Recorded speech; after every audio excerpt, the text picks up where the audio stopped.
Welcome to the B2W Software Estimate Product Overview. Estimate is the B2W software estimating and bidding package as part of the ONE platform. ONE stands for Operational Networked Elements.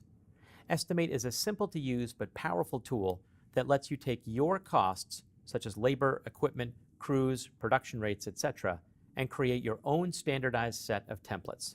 You then use those templates to build an estimate, modify them, and then mark them up and send them out as a nice professional-looking deliverable. B2W Estimate is built on Microsoft SQL Server, which makes it very powerful, scalable, and stable. I'll be taking you through the software from start to finish. First, let's start with the homepage. This is the homepage for B2W Estimate, and there are three main areas to the software. There's an area called Resources. This is a shared pool of costing information where you can create and store all the basic elements of cost you'll need to create an estimate. Next, there's an area called Item Databases. This is a place to create and store finished line items or commonly used pay item templates to form the basis of an estimate. The third area of the software are the estimates themselves. The concept of B2W Estimate is very simple. Create as much information as you need in the two backend areas, and then copy that information into an estimate where you can make any estimate-specific changes. The changes that you make in the estimate do not affect resources or item databases. Let's begin in Resources. Inside the Resources area, you'll see a place to create and store all the repetitive cost elements that estimators can use. Things like labor, equipment, crew templates, materials, miscellaneous costs. We also give you the ability to integrate with Excel workbooks and a place called task templates for creating repetitive cost structures. We also allow you to store organizations or the people and companies that you do business with. Each one of these areas can hold an unlimited number of entries, so the system can have as much or as little information as you need it to. As we go through the software, please keep in mind that my sample data will be focused primarily on heavy civil companies, so things like dirt, pipe, and paving, but B2W Estimate is flexible enough for almost any work type. Our software is very successfully used in work types that range from pipeline construction to electrical, landscaping, and many, many others. Starting here on the left in labor, you can see on the right-hand side all the labor types that are in that area. Notice that there's no need for any alphanumeric codes. You can simply use your descriptions to put in however much labor information you need. Labor can be categorized so that you could very quickly find a labor type. So I'm going to click on my drop-down and say, just show me operators, and the system narrows the focus. You can cost your labor by the hour or by the day, and you can get as simple or as detailed as you need to come up with the cost of that labor type. If I go into the Detailed tab, you'll see that I have what are called detailed burdens underneath. Things like FICA, fringe, FUTA, and per diem. These are just examples. The burdens can be custom defined by you. You can also create and store multiple costing profiles. So if you're a company that does work in different regions or you're subject to prevailing wage requirements, you can store those cost profiles ahead of time in an area that we call rate classes. So right now you'll see I'm using my Davis-Bacon rates, but if I toggle to a different rate class, I could store a completely different costing profile ahead of time. Now when I go to create an estimate, I simply choose the labor costing profile or rate class that I want, and my labor comes in costed correctly. Next, we'll look at equipment. Equipment is very similar. You can have an unlimited list of equipment types. There's no need for any codes. You can organize those equipment types into categories. So I could say, just show me the excavators. You could also associate a labor type with a piece of equipment. So anytime that piece of equipment gets brought into an estimate, it'll bring that labor type with it. You can cost your equipment by the hour, day, week, or month. You can also designate if that equipment is owned or rented. And just like labor, you can get as simple or as detailed as you want with the burdens. So if I look into the Detail tab of a specific piece of equipment, I'll see things like depreciation, engine overhaul, insurance. All of these things are custom defined by you. You can also have fuel burdens. So you could designate how much fuel a piece of equipment burns. You can also control the cost per gallon, and all that math carries forward into the burden. You'll also be able to customize that fuel cost inside a specific estimate if you need to. Crew templates are the first time we talk about a template inside of B2W Estimate. Crew templates are a place to create and store an unlimited combination of labor and equipment types. So if I look inside of my excavation crew and go to the Detailed tab, I'll see this is a structure that already contains a foreman, laborers, operators, as well as a loader, an excavator, and a pickup truck. Now, whenever I need this combination of labor and equipment, I can simply grab the crew template and bring it into the estimate. In the upper right, I can also see I have a production rate. So if I want to, I can store a standard production rate to calculate out how much time and thus cost this crew will take to do a certain quantity of work. Also keep in mind that when you bring something out of the resources area and into the estimate, you'll be able to change it however you like. So once I bring the crew template into an estimate, I can change the production rate, I can change the composition of labor and equipment, I can change the length of the day. The estimator will be able to change whatever they need to make sure that the crew is costed correctly for that estimate. Materials is a place to create and store all the materials you might need to create an estimate with. All the same rules apply. You can have an unlimited number of materials. There's no need for any alphanumeric codes. You can also organize the materials into categories. So I can quickly look at just aggregates or my concrete materials. The categories as well are defined by you as part of the implementation process. You can have the unit of measure that you buy the material in, as well as a default cost. And you can also account for things like waste percentages, taxes, and whether the material is temporary or permanent. All of these aspects can be changed inside the estimate to suit the specific needs of the estimate you're working on. The miscellaneous costs are a place to create and store things that don't readily fall into labor, equipment, or materials. Things like permits or fees, or other types of costs, like scaffolding. Excel workbooks allow you to integrate any of your customized spreadsheets by letting you link structures inside of B2W Estimate and pull values from Excel into our costing structures. Things like quantities, production rates, total days, as well as costs can be pulled out of your Excel spreadsheets and put into structures in our program. Task templates are reusable cost structures that allow you to create and store unlimited levels of depth.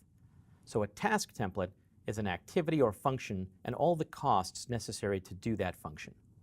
Task templates can also have different levels of detail, from the very simple, such as a plug, all the way up to a detailed template that can combine an unlimited number of resources inside of it.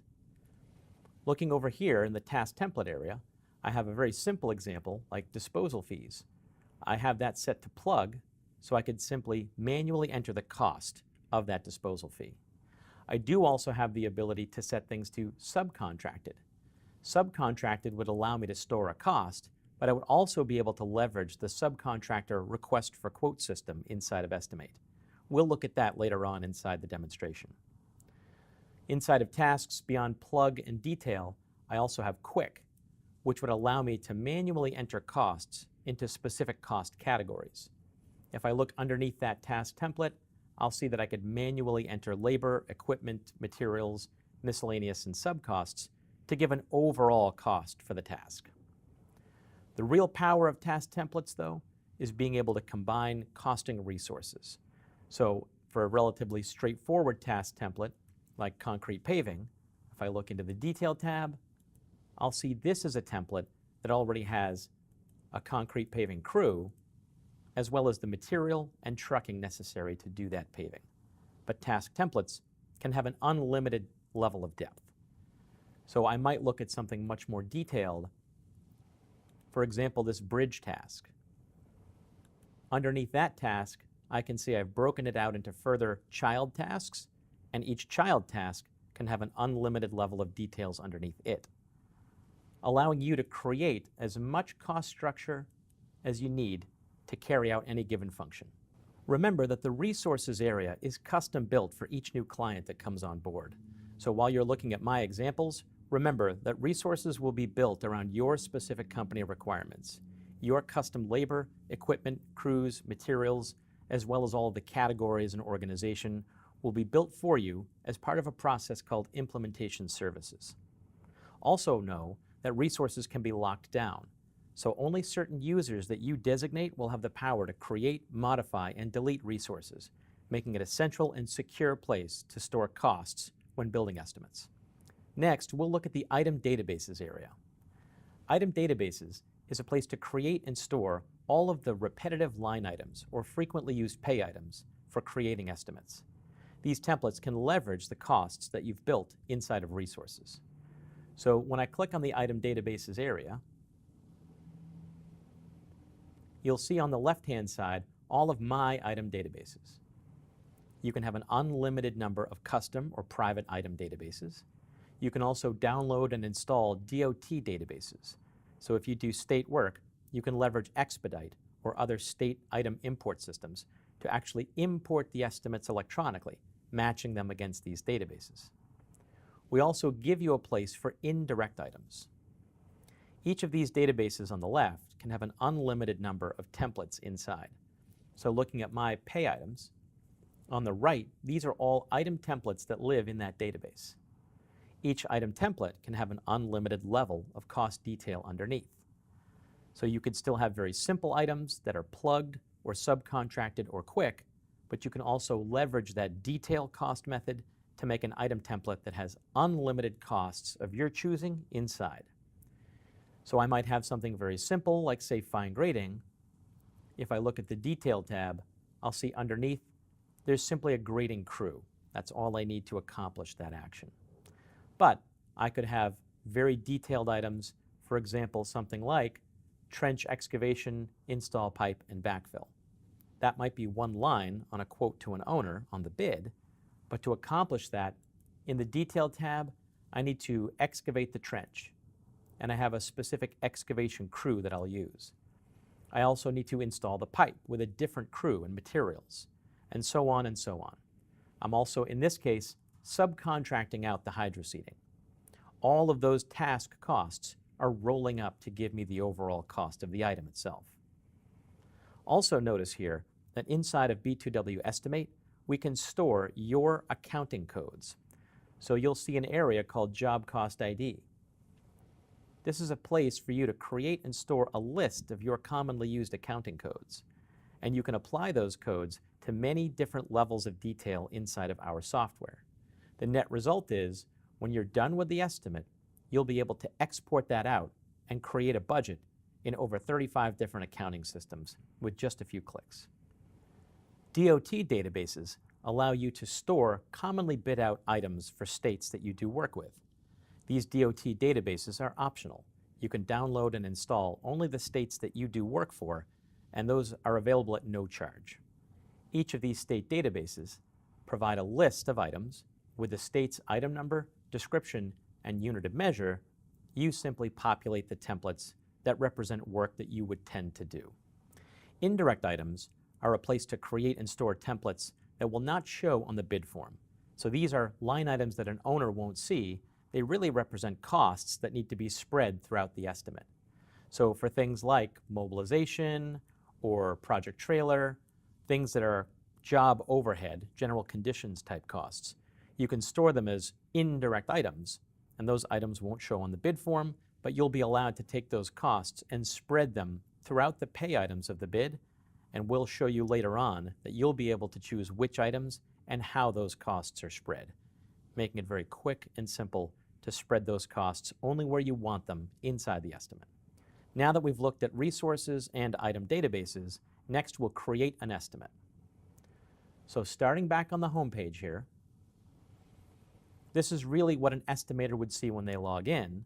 To create an estimate, we have a number of different options. We could click on the New Estimate button, but remember, because B2W Estimate is built on SQL, all of the estimates are stored in a central secure location. So it's very easy for estimators to find old estimates they've done for either reviewing or copying to create a new estimate. So I can simply click on the Open Estimate dialog box here, and I'll know that I'm looking at every estimate that's ever been done. I have a search function up here or a filter function So even when you have a large amount of estimates in the system, it's quick and simple to find just the estimate you need. Once I find an estimate, I could either open it, or I could right-click and just copy that estimate as my starting point for a new job. In this case, though, I'm going to create a new estimate from scratch. I click on the New Estimate button, and the system will walk me through a simple wizard where I can just enter in some basic information, like a title. So I'll call this Demonstration Estimate.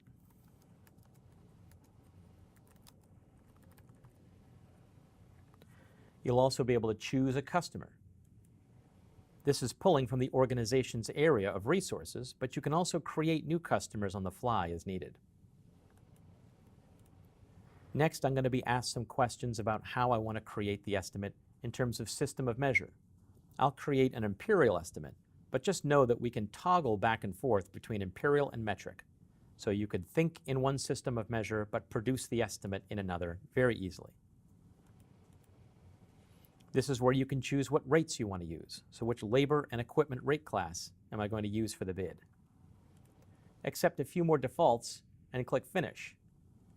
Now the system is going to create an estimate based on the data that I gave to it. Now we're inside that third area of the program. We're inside of a specific estimate. We'll be bringing things in from item databases and from resources. And when we do that, they will now be local copies inside the estimate. That means that we'll be able to change resources and items inside this estimate without affecting the databases of resources or items, the local copies. The layout of the page is an overview of the estimate itself. So these tabs along the top of the page represent the different parts of the estimate. There's the Information tab, which is essentially a cover sheet for the bid. Then we have two costing tabs.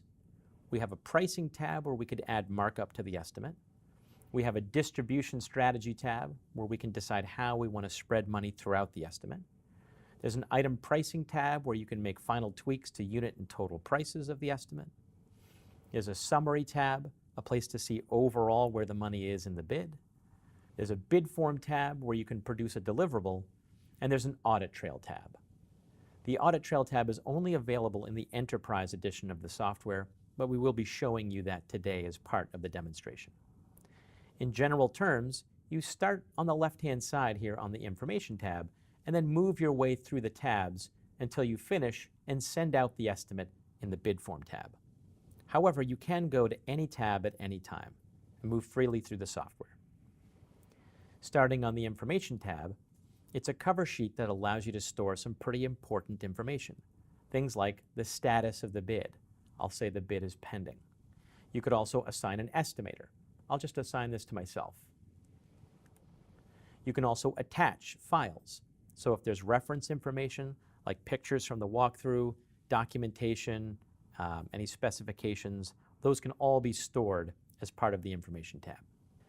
The Item Listing tab is where we can start to build out the estimate. So here you'll have a number of options for creating items inside the bid. You could start by creating new items on the fly. So if there's a special one-off item that doesn't exist in the database and you don't want it to, you can create new items inside the estimate itself. You'll then also have the option of saving those items back to the item database if needed. I can also add items, so if I click on the Add Items button, I get a window that lets me see all of the item templates. I can now pull any of those templates into the estimate. So for example, I'm going to manually choose mobilization, common excavation, and something like fine grading. I also have up here the ability to do real-time searches. So even if I have a large list of items, I can quickly find just the item that I need. In this example, let's say I'm going to install some reinforced concrete pipe. I could just type in RCP, and it will narrow down the list to only items that have RCP somewhere in their description. Also notice that if I select a specific item, I'll get a preview on the bottom left. So I really know what's inside that item before I bring it into the estimate. So I'm going to grab a couple of these, and then I'll do another quick search for some erosion control item. I'll grab silt fence and geotextile. Now that I've selected the items that I want, I can just click Add, and the system is copying those templates out of the database and into the estimate that I'm working in. Now I have estimate-specific copies of all those templates. Remember, I do also have the option, if I'm doing work for a state, I can import pay items electronically. So if you're working with Expedite, EBS, you can import bids electronically and even have that import look inside of item databases. If it finds an item template that matches an item inside the state bid, it'll copy your costs into the estimate, dramatically reducing the amount of time it takes to create a DOT bid. I've manually created these items, so now I'm just going to start to populate out the costs. I'm going to put in a quantity of 1. I'll put in some common excavation here of 8,500. Notice that as I'm entering in the quantity, on the right-hand side, my costs are starting to calculate out. Now that I've entered all the quantities for the pay items, on the right-hand side, I can see the unit and total cost for each of these, as well as down at the bottom, a total direct cost for the estimate. So simply by bringing in some item templates, I can see here that I'm working on a $300,000 bid with about 3,000 man-hours in it, saving me a lot of time. Also know that this screen is very customizable. Each user in the system can choose which columns they want to have shown. So every user in the program has a user profile. In the upper right, you can see who I'm logged in as, and the system will remember my user settings. So I can set the columns that I want to see. Every time I log into a system, it will show me my columns. This screen also has a lot of flexibility. So I'm going to change the view. Instead of seeing just a simple list of pay items, from this one screen, I can see a lot more detail. So I'm going to switch and show the pay items and cost structure. Each of these views can also have a different set of columns. So with one toggle, I can see on the right-hand side different columns and expand them all out. So on a single, simple Excel-style view, I can start to make some simple changes for this estimate all on one page, including things like being able to change a production rate, being able to enter in the number of crew days. The system is flexible enough that I could change either variable and will recalculate the cost around it.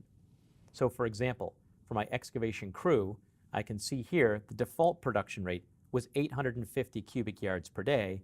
So to do the 8,500 cubic yards will take me 10 days at a cost of $3.99 a cubic yard. Right on this screen, I could change that. If I feel we can do a little bit better, I might say our production rate will probably be 900 cubic yards a day in the bid, which really means 9.4 days at a cost of $3.77 a cubic yard. Or, as an estimator, I might say, I just know for a fact this will be a 9-day job. I can enter the number of crew days, and the system back calculates production. So huge benefits over Excel, where this system is not value, formula. All the formulas are locked behind the scenes. The math engine is safe. So I could make some basic changes here on the Item Listing tab, and when I'm ready, I can move forward to the Detail tab.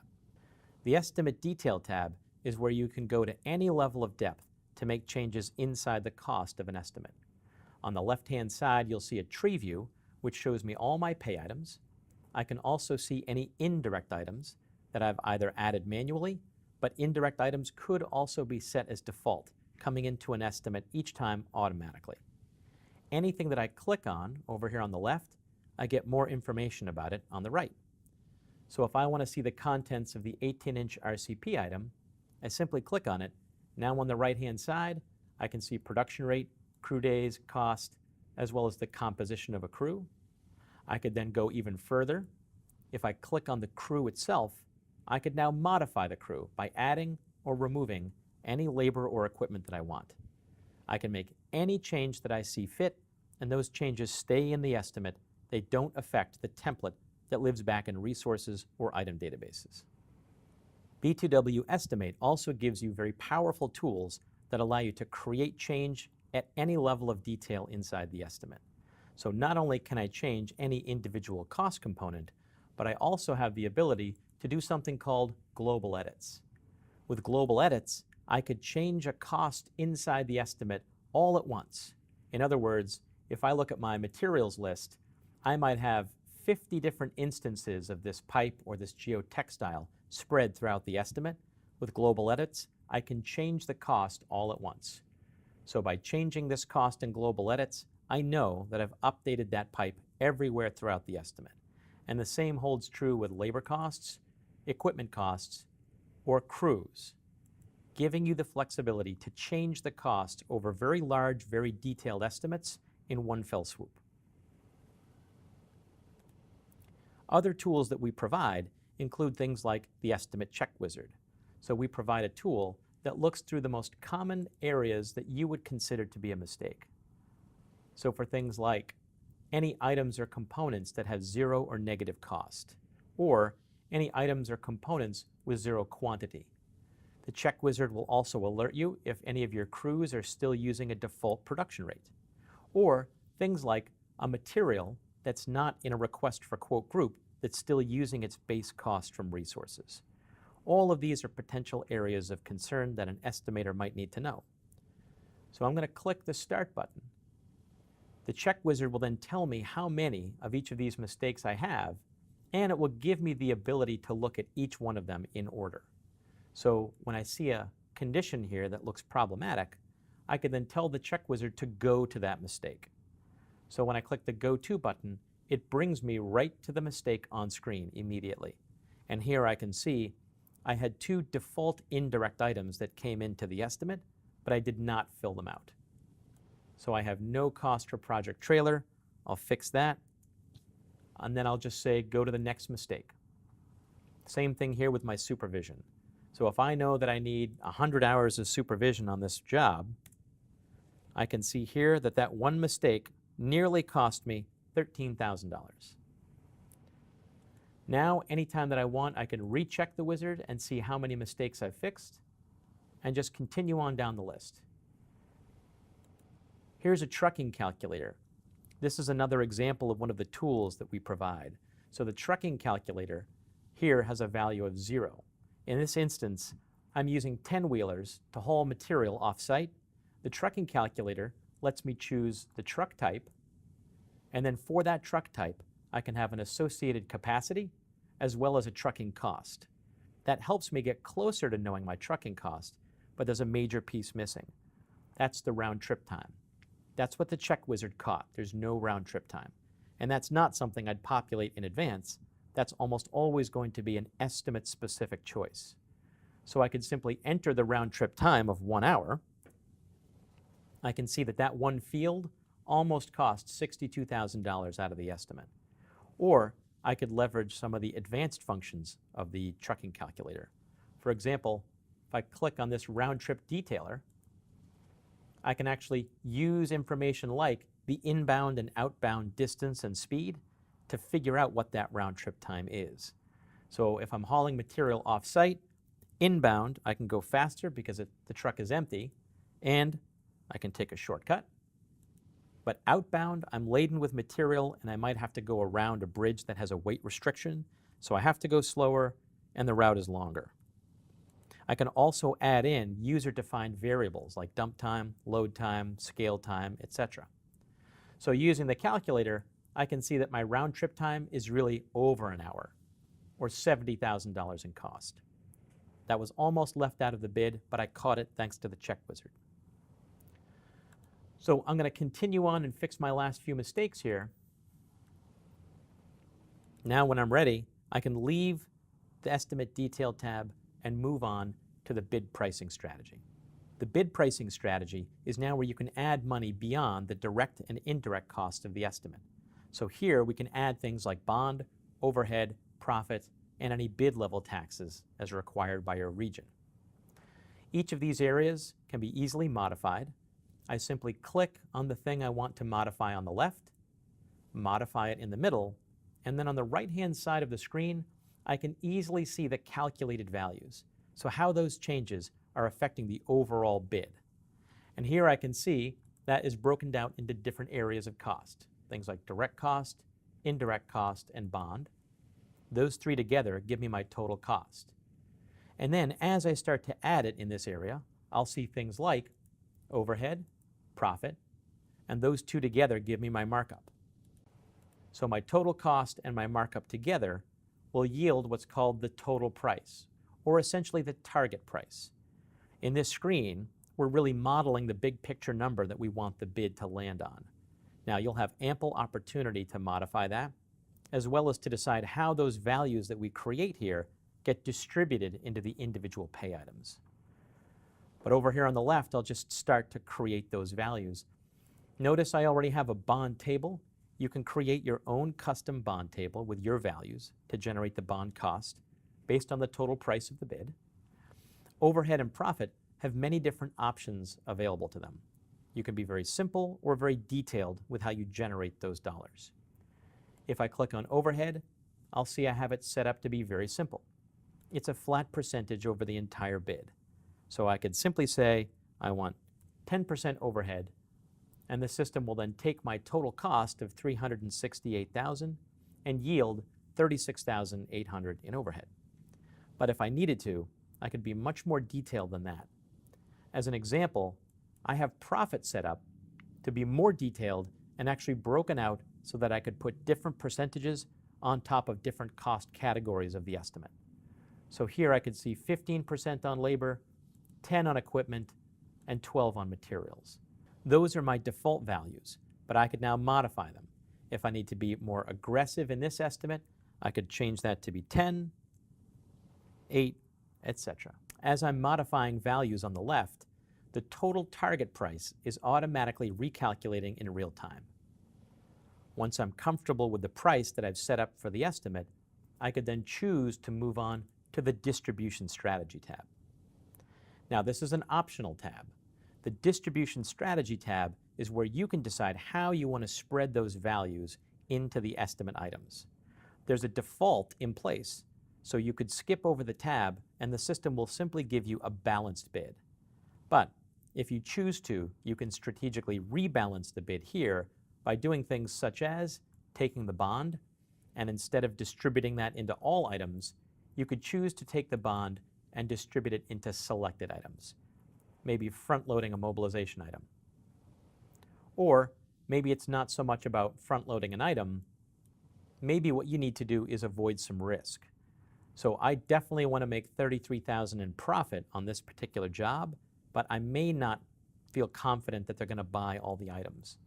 So I select proportionally into just selected items, and that profit will now be spread into just the items that I choose. If I feel confident they're not going to end up buying the silt fence item or fine grading, I could spread the $33,000 into just the remaining 5 items. And now I'm protected from losing profit if they choose not to buy those items. I'll put the profit back into all items. Item pricing is now where all of these elements come together and allow estimators to close out the bid. So here, again, I have customizable columns. Each user in the system can simply choose which columns they want to have shown, allowing you to have custom information for things such as man hours, equipment cost, essentially over 150 different columns of information to choose from.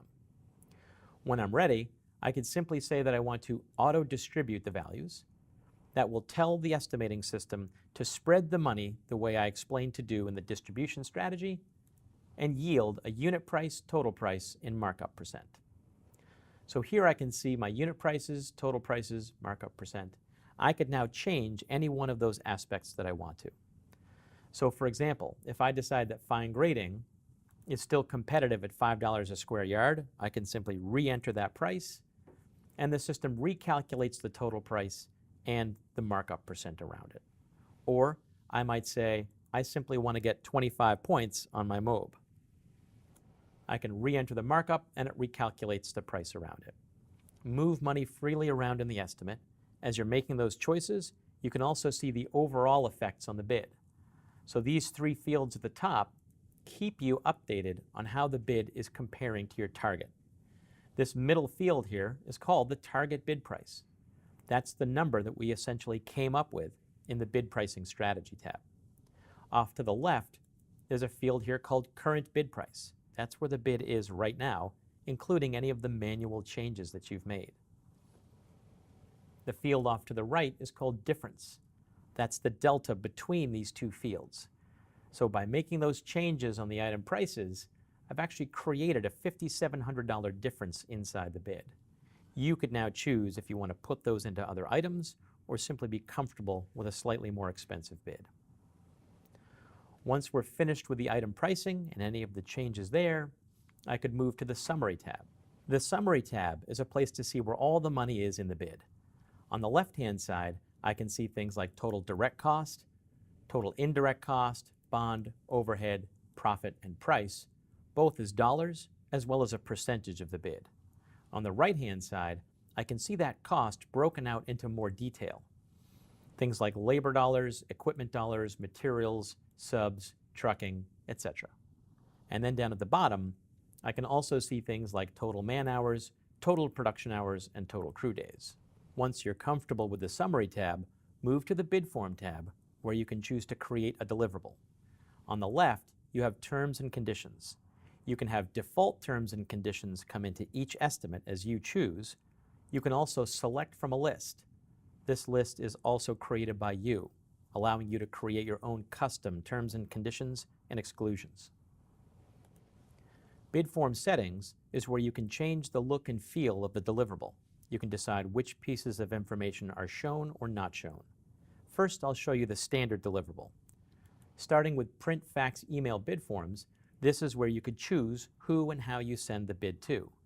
I'm sending this to a single customer, but just understand you could actually send it to multiple recipients if you wanted to. So for clients that might act as a sub bidding to multiple GCs, you could actually send out multiple iterations of the bid in one go. I could simply choose a contact and the method by which I want to send that out to that particular contact. I could choose print or fax or email or all three as I see fit. The standard deliverable would take that client's information and put it on top of the item prices that you sent out. So by clicking on Preview, clients can have their custom logo put at the top, as well as the owner information that they're sending it to. And then here I can see the item prices, unit price, total bid price, any of your exclusions or T's and C's, and then a place at the bottom for the owner to sign. However, this output can be changed. That's why we give you the Bid Form Settings area. If I close out of here and go back to Bid Form Settings, I may choose to group items together to create things like phases or alternates, or even group things together by a custom defined tag and subtotal by those groups. Or I could choose to show less information. For example, if I wanted to turn this into a lump sum bid, I could simply say, well, I want to turn off unit price and total price. Now when I go back and do a preview, I've decided to show less information to the client so they can't perhaps shop me on unit prices. The Audit Trail tab for clients that choose to purchase the Enterprise Edition allows them a complete record of any and all changes that occurred inside the estimate. You'll be able to see the exact date and time of when a change occurred, the user that made that change, even going to the level of detail of seeing the specific field they changed, the old value, the new value, and the net effect on the bid, if any. So an extremely powerful tool to understand exactly how estimates change over time. In addition to these tabs along the top of the page, there are separate areas of the estimate that give estimators even more tools to help create extremely accurate and detailed bids. Next, what we'll look at is the Request for Quote Management section. So anytime an estimator chooses to, they can leverage Request for Quotes. I'm going to move to a slightly larger estimate to give you better examples. So here I've transitioned to a slightly larger estimate that has more elements inside of it. Inside this bid, I have subcontracted elements as well as a large number of elements that have materials too. Inside the estimating system, there are two areas of the program that let you control and create Request for Quotes. Those two areas are subcontractor RFQ management and vendor RFQ management. Vendor management is mainly for materials. Subcontractor management allows you to manage subcontracted tasks and items. These two areas look and behave in a very similar way. So for demonstration purposes, I'm going to show you vendor RFQs for materials. Just understand that the mechanism is very, very similar. So if I move to the vendor RFQ area, you'll see on the left our ability to create and manage RFQ groups. These RFQ groups essentially represent a bundle of things that I want to receive a quote for and the vendors that I want to request a quote from to get information. So if I were to click on, say, the pipe group, as I've done here, on the right-hand side, this is what's inside that RFQ group. I have a small number of materials, pipe materials, and the vendors that I want to give me a quote on those materials. I can add materials and vendors anytime that I need to. If I were to click on the Add button to add materials, the system would be smart enough to just show me materials that belong to the pipe group. I could add any material that I want, but it's purposefully narrowing the choices down to just those that make sense for this request for quote group. Similarly, if I were to go and add vendors, when I click the Add button, it's only showing me vendors that belong to the pipe category, so helping me to find the right vendors, as well as showing me a category and where that vendor is located. Once I've created the request for quote group that I want, I can have the system send it out. So very similar to what we saw in the bid form area, I can go to Send Vendor RFQs, and I have the ability to put in notes and attachments that go out with the request for quote. So these three columns let me put in notes and attachments in different levels of detail. The first column will put notes and attachments to all vendors in all groups. The second column will let me put in notes and attachments that only go to all vendors within that group. So for example, I could put in notes or attachments that the aggregates suppliers will see, but perhaps the concrete suppliers will not. Similarly, I can put in notes and attachments that just go to a single vendor and will not be seen by anyone else. Once I've decided who will receive what information, I could then move to the Print Fax Email RFQ tab. This is very similar to the Bid Form tab, where I could designate which contacts receive the request for quote and via what method. Each one of these vendors would receive a customized version of the request for quote form and would have no knowledge that other vendors are also receiving that form. So for example, if I choose to send this to Ferguson, this is a preview of what they would receive. Once again, you can have your custom logo at the top, and the vendor would receive a list of the materials that you're requesting a quote for, as well as the bid-specific quantities. This request for quote form can be easily sent out to dozens of vendors. Once vendors begin to come back to you with their pricing, you could then manage those quotes by going back to Manage Vendor RFQ Groups and selecting the vendor that has responded. In this area, you'll be able to enter in any of the quotes that you've received from that vendor. So I could enter in all materials in one spot. I can also leverage something called plug. So if a vendor gives you a partial quote and doesn't give you a full quote for all materials, you can prevent their quote from looking artificially low. If I leave that as a 0, it'll make them look artificially low and unfairly make their bid look more competitive. So I could simply leverage the plug value. The plug value is a placeholder price that you control, and that allows you to make their quotes look more apples to apples when compared with other vendors. Now that that vendor's quote is complete, I could simply go to the pipe group. Here in the quote comparison area, I can clearly see all the vendors' prices as well as their total price down at the bottom. I can choose whichever vendor I want. I may decide to choose the cheapest, or I might choose a different vendor depending on what I know. In this case, I'm going to keep it with Ferguson. Ferguson is not the cheapest, but they might be the most reliable vendor. Although notice that I could choose any vendor that I want, I could even cherry pick multiple materials, choosing the cheapest material from each individual vendor.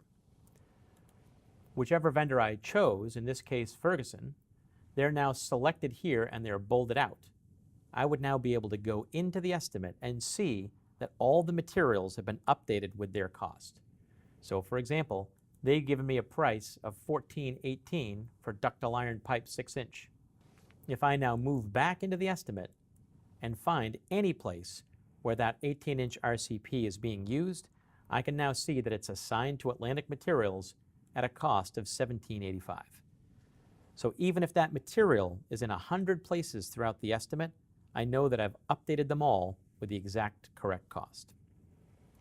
In addition to the request for quote management system that you've seen for vendors and materials, Remember, we also have the same system for subcontractors, allowing you to bundle up activities in your bid, such as tasks and items, by a work type. I can see all the erosion control items and request quotes from only the erosion control subcontractors, compare quotes, and select a winner.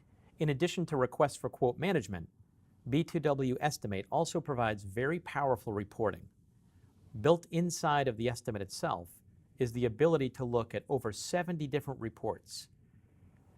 So each estimate provides reports that let you slice and dice data inside that estimate in many different ways. I'll give you a small sample of some of the most commonly used reports. So if estimators need to do a cost review, they may choose to print out a cost detail report. This allows them to see all the details of the estimate in one central place in a simple to read report. I can simply scroll down the list and see for every item in the bid things like quantity, unit cost, total cost, as well as any of the cost components inside, such as crew templates with production rates and any permits, miscellaneous costs, materials, what subcontractors and vendors have been assigned, essentially everything I need to know to fully understand how I came up with the cost of this estimate. Sometimes the cost detail report provides too much information. So for a higher level view of how the estimate is shaping up, you could leverage other reports like the item summary report. The item summary report shows just pay item and item level information, such as unit and total cost for labor, equipment, materials, subs, trucking, and price and markup, omitting all the individual cost components, making it much easier for management to simply get a high-level view of how the estimate is shaping up. Other reports people find very valuable are things like the work order report. Sometimes the challenge that estimators face is communicating how they estimated the job out to the field without sharing sensitive cost information. So here, I can see the entire structure of the estimate, any of the crews, the production rates, the composition of the crew, the quantities, but all of the cost information has been stripped out, making it safe to distribute into the field without worrying that the report might blow out the window or somehow get lost. In addition to estimate level reports, the enterprise version of B2W Estimate also includes what's called management reporting. Management reporting lets you take all the information from all the estimates and put them into a central data warehouse, where you can then run business intelligence level reports over all the estimates in the database. Management reporting is a browser-based method of running these business intelligence level reports. These reports can be as simple as this bid schedule report that shows all estimates in the system organized by their bid date, allowing you to see what estimates are being worked on. Or a win-loss history report that allows you to see over the entire history of all your estimates how many estimates each person is winning or losing and the dollar values associated with those estimates. The data warehouse is also accessible, so if your company has IT skills like SQL report writing, you can write your own custom reports to talk to that database and pull any information that you need out. You can do that without having to go through B2W software. You can simply write the reports on your own. In addition to these very powerful business intelligence reports, we also allow you to take the information from the estimates themselves and export them out to a number of other systems. So I'm going to go back to the estimate and show you that we can take any one of these estimates and simply export them out to systems like accounting systems or scheduling systems. So when I click Next, we'll see all the different systems that I can export to. Notice we can send out information to things like Microsoft Project, as well as Primavera. We also have exports for dozens of different accounting systems, allowing you to take all the information that you've built into that bid and seamlessly move it to another system without having to manually re-enter all that data, risking that you make a mistake or just simply consuming too much of your time. In this case, I'm going to take our estimate and turn it into a schedule. I simply export the project out. It makes a file on my desktop. That's all I have to do. Now, if I need to take this estimate and turn it into a schedule, I just find the file and double click on it. So I'm going to my desktop. I'll see I've created that file here. I now double click on the file and it knows to open that up inside of Microsoft Project as a new project. And here I can see all the information from that estimate. Essentially, I've sent over all the crews, all of the resources, all of the cost, all of the durations. So for even small projects, that can represent a huge amount of time not spent manually re-entering the data into Microsoft Project. All I have to do now to create a cost-loaded, resource-loaded schedule is simply drag and drop to create my critical path. Thank you for taking the time to watch the B2W Estimate product demonstration. Please feel free to check out some of our other product demonstrations, including B2W Track, B2W Maintain, and B2W Inform. If you have any further questions, please feel free to contact our sales staff. They'd be glad to discuss your requirements and set up a customized demonstration just for your company.